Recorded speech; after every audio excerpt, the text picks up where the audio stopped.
नमस्कार जय जगन्नाथ शुभ संध्यारे सांग माने ए शुभ संध्यारे मु संजय कुमार मल्लिक आपण भाउज स्वागतिका मल्लिक आम यूट्यूब चैनल तरफ आपण मानक स्वागत जनाई आम आरंभ करुचु मिठा मिठा ढग धमाल प्रश्न सांग माने भिडियोटी को शेष पर्यंत देखिए बोली आम आशा और विश्वास रखीचु सांग माने आपण माने ଯେଉଁଠି ଥାଉ ନା କାହିଁକି ଆମର ଏଭଳି ମଜାଦାର ଢଗ ପ୍ରଶ୍ନ ଦେଖନ୍ତୁ ମଜା ନିଅନ୍ତୁ ଆମେ ହସିବା ଅନ୍ୟମାନଙ୍କୁ ହସାଇବା ନା କ'ଣ କହୁଛ ଭାଉଜ ଟିକେ ଦେଖେଇବା ହାଁ ଆଉ କ'ଣ କୁହ ସାଙ୍ଗମାନଙ୍କୁ ଆଜି ଢଗ ପ୍ରଶ୍ନର ଉତ୍ତର ଦେଇଦେବ ହାଁ ତାହେଲେ ସାଙ୍ଗମାନେ ତାହେଲେ ପ୍ରଥମ ଢଗ ପ୍ରଶ୍ନଟି ମୁଁ ଷ୍ଟାର୍ଟ କରିବି ଭାଉଜ ଆମର କ'ଣ ଉତ୍ତର ଦେବେ ଭିଡ଼ିଓଟିକୁ ଶେଷ ପର୍ଯ୍ୟନ୍ତ ଦେଖନ୍ତୁ ଏବଂ ମଜା ମଧ୍ୟ ନିଅନ୍ତୁ ନା କ'ଣ କହୁଛ କହିଲେ ଦେଖି 8ଟି पक्षी को 8टी वर्षा करने को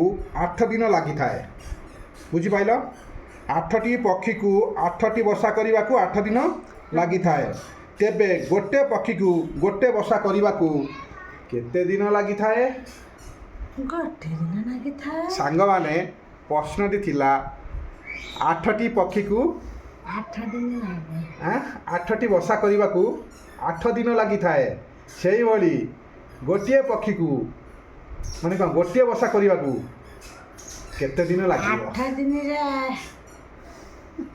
सांग माने 8 दिन रे 8टी वर्षा बांधिटा माने गोटे पक्षी गोटे दिन रे बांधिला तापर को 8टी पक्षी को 8टी वर्षा करने को 8 दिन लगी थाए तेबे गोटे पक्षी को गोटे वर्षा करने को माने कौन केते दिन लगी थाए सांग माने आज इच्छा है भाउज सहित टिके समय काटिया घरे टिके आज अच्छी टिके रेस्ट नौ यही समय भितर भाउज को सुंदर मजादार ढग प्रश्न टी पचारिदेली एवं वीडियो मजा आसला सांग माने भाउज कहते 8 दिन लगे गोटे बसा बनवाई जन को 8 दिन लगे देखा जाए सांग सांग माने मु आउ थे प्रश्न टी कर दउची भाउज कौन आमर कहिबे देखंतु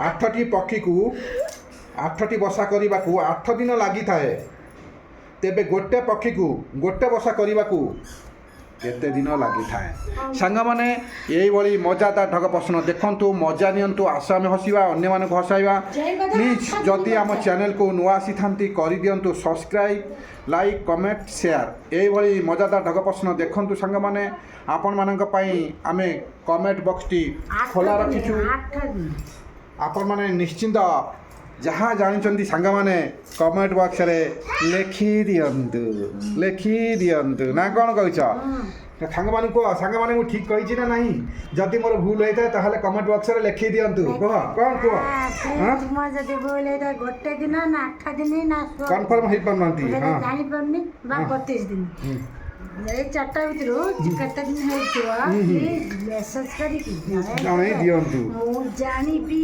एटा भूल हाची ना ठीक अछि ना मु चारटा जो उत्तरटा देजी से नहीं कि जदि अलग हे दियो भी प्लीज मत लिखि कि जणाई दियंतु सांग माने प्रथम ढग प्रश्न टी सरी गला आपण माने देखि पाउथिबे आज तो बहुत मजा हे गला ताले सेकंड ढग प्रश्न टिके भाउज को हिसाब पत्र विषय पचा देबा भाउज हमर कोन हिसाब करी कहिबे देखंतु वीडियो टिके शेष पर्यंत मजा नियंतु आशा में हसिबा अन्य मानक हसाइबा ढग धमाल प्रश्न देखिबा भाई भाउजंग पाखरु सांग माने प्रश्न टी हला सेकंड ढग प्रश्न जदि 5 किलो पियाजर दाम 90 टंका हुए ताहेले 100 ग्राम पियाजर दाम केते टंका हेबो भाउज भाबुचंती मुंडालिया प्रश्न पचा देबे हिसाब करी अध किलो किलो कहले कहि देबे सेति भाई मु रखिछि 100 ग्राम रो केते टंका हेबो कहला 5 किलो जदि 5 किलो पियाजर दाम 90 टंका हुए तेबे 100 ग्राम पियाजर दाम केते टंका हेबो भाउज हमर स्वागतिका भाउज प्रश्न उत्तर देबे मजा नेबे देखंतु सांग मान किलो केते पहिला आपन माने कहंतु एवं 100 ग्राम पियाज दाम केते हेबो लिखि दियंतु भाउज देखिला परे खुशी होई जिवे खुशी किलो केते पहिला मते कोइ दे किलो काई कहि ତୁ ହିସାବ କରେ ଯଦି 5 କିଲୋ ପିଆଜର ଦାମ 90 ଟଙ୍କା ହୁଏ ତାହେଲେ 100 ଗ୍ରାମ ପିଆଜର ଦାମ କେତେ ଟଙ୍କା ହେବ ଭାଉଜଙ୍କୁ ରହିଥିଲା ପ୍ରଶ୍ନ।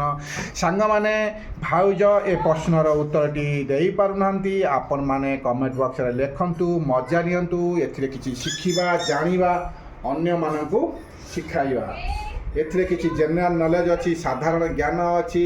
ସାଙ୍ଗମାନେ ଆମର ଏଇଭଳି ମଜାଦାର ଢଗ ପ୍ରଶ୍ନ ଦେଖନ୍ତୁ। ଇଚ୍ଛା ହେଲା ଭାଉଜଙ୍କ ସହିତ ଟିକେ ସମୟ କାଟିଦେଲି, ଘର ଭିତରେ ପ୍ରଶ୍ନଟି ପଚାରିଦେଲି।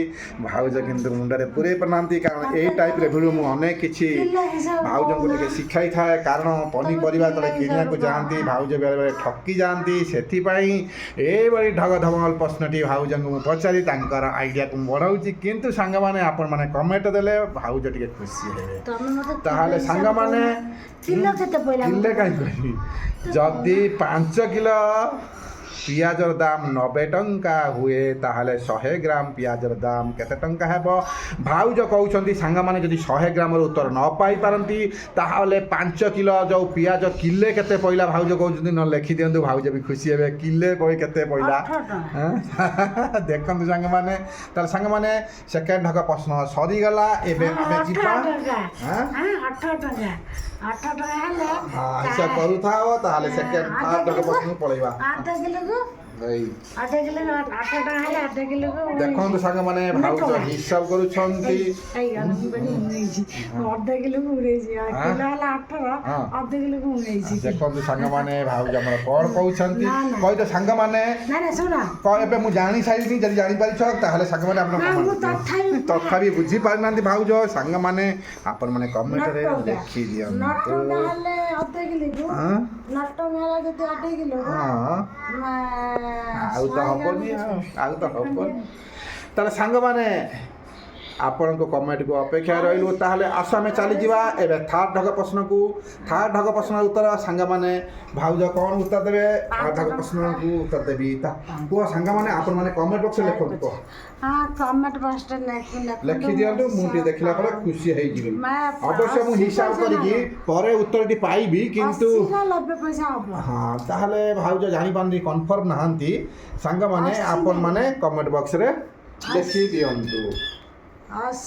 ସାଙ୍ଗମାନେ ଏବେ ଚାଲିଯିବା ଥାର୍ଡ ଢଗ ପ୍ରଶ୍ନକୁ। ଥାର୍ଡ ପଚାରିବି ନା ରଖିବା? ପଚାରିବି। ତାହେଲେ କହିଦେବ ଉତ୍ତରଟି। ତାହେଲେ ସାଙ୍ଗମାନେ ଥାର୍ଡ ଢଗ ପ୍ରଶ୍ନଟି ଉତ୍ତର ଭାଉଜ ଆମର କ'ଣ କହିବେ ଟିକେ ପଚାରିଦେବା ନା କ'ଣ କହୁଛ? ନା ସମୟ ହେଇଗଲାଣି ରହିବା? ଆଗାମୀ ଭିଡ଼ିଓକୁ ରଖିବା ଆଉ ଭିଡ଼ିଓ ବଢ଼େଇବା। ସାଙ୍ଗମାନେ ଆଜି ଭାଉଜ ପଚାରୁଛନ୍ତି ସେଇ ସେକେଣ୍ଡ 2ଟି ପ୍ରଶ୍ନ ଥାଉ, କାରଣ ଭାଉଜ ଟିକେ ବେଜାର ହେଇଗଲେଣି, ପାରୁନାହାନ୍ତି, ଉତ୍ତର ଦେଇପାରୁନାହାନ୍ତି। ଆପଣମାନେ କିନ୍ତୁ ସାଙ୍ଗମାନେ ଆମ ଭିଡ଼ିଓଟିକୁ ଶେଷ ପର୍ଯ୍ୟନ୍ତ ଦେଖିଥିବାରୁ ଆପଣମାନଙ୍କୁ ଅନେକ ଅନେକ ଧନ୍ୟବାଦ ଜଣାଉଛୁ। ଏଇଭଳି ମଜାଦାର ଢଗ ପ୍ରଶ୍ନ ଦେଖନ୍ତୁ, ମଜା ନିଅନ୍ତୁ। ଆସ ଆମେ ହସିବା, ଅନ୍ୟମାନଙ୍କୁ ହସାଇବା। ତାହେଲେ ସାଙ୍ଗମାନେ ଭିଡ଼ିଓଟି କେମିତି ଲାଗିଲା ନିଶ୍ଚିନ୍ତ ଜଣାଇବେ। ଆପଣମାନେ ଆମକୁ ସପୋର୍ଟ କରନ୍ତୁ। ଆପଣଙ୍କ ସପୋର୍ଟ ଆମର ନିହାତି ଆବଶ୍ୟକ। ପ୍ଲିଜ୍ ଗୋଟେ କମେଣ୍ଟ ଲେଖିଦିଅନ୍ତୁ। ଚ୍ୟାନେଲକୁ ସବସ୍କ୍ରାଇବ୍ କରି ଆପଣମାନଙ୍କ ବନ୍ଧୁ ବାନ୍ଧବଙ୍କ ପାଖକୁ ଟିକେ ସେୟାର କରନ୍ତୁ। ସେମାନେ ମଧ୍ୟ ଆମର ଏଭଳି ମଜାଦାର ଢଗ ପ୍ରଶ୍ନ ଦେଖିବା ସୁଯୋଗ ନେବେ। ଭାଉଜ ଆମର କ'ଣ କହିବେ ଦେଖି ନିଅନ୍ତୁ।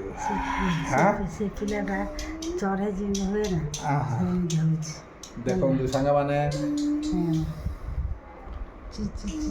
ତାହେଲେ ସାଙ୍ଗମାନେ ଏବେ ଆମେ ରହୁଛୁ, ଆପଣଙ୍କ କମେଣ୍ଟକୁ ଅପେକ୍ଷା ଜଣେଇଦେବେ, କାହିଁକିନା ମୁଁ ଏ ପ୍ରଶ୍ନର ଉତ୍ତର ଦୁଇଟା କହିପାରିନି ଭଲକି।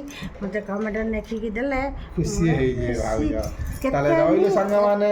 ଯେତେବେଳେ ଭିଡ଼ିଓଟି ଷ୍ଟାର୍ଟ କରିଥାଉ ସେଇ ମହାପ୍ରଭୁ ଶ୍ରୀ ଜଗତରନାଥ ଜଗନ୍ନାଥ ମହାପ୍ରଭୁଙ୍କ ନାମ ନେଇ ଆମେ ଭିଡ଼ିଓଟି ଷ୍ଟାର୍ଟ କରିଥାଉ। ରଖିଥିବା ସମୟରେ ମଧ୍ୟ ସେହି ମହାପ୍ରଭୁଙ୍କ ନାମ ନେଇ ରଖିଥାଉ। ତା'ର ସାଙ୍ଗମାନେ ଆପଣମାନେ ନିଶ୍ଚିନ୍ତ ସେ ମହାପ୍ରଭୁକୁ ଭଲ ପାଉଥିଲେ ଆପଣମାନେ କମେଣ୍ଟ ବକ୍ସରେ ଲେଖି ଜଣାଇଦେବେ ଏବଂ ଚ୍ୟାନେଲକୁ ସବସ୍କ୍ରାଇବ୍ କରିବେ। ମହାପ୍ରଭୁ ଏଇଠି ଅଛନ୍ତି ନା କ'ଣ ବା? ଟିକେ ଦେଖେଇଦେବା ସାଙ୍ଗମାନେ। ମହାପ୍ରଭୁ ଅଛନ୍ତି, ଅଛନ୍ତି କେଉଁଠି ଅଛନ୍ତି ଦେଖା?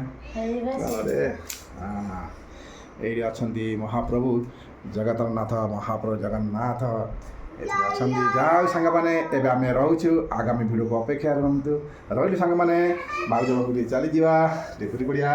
ଜୟ ଜଗନ୍ନାଥ, ନମସ୍କାର।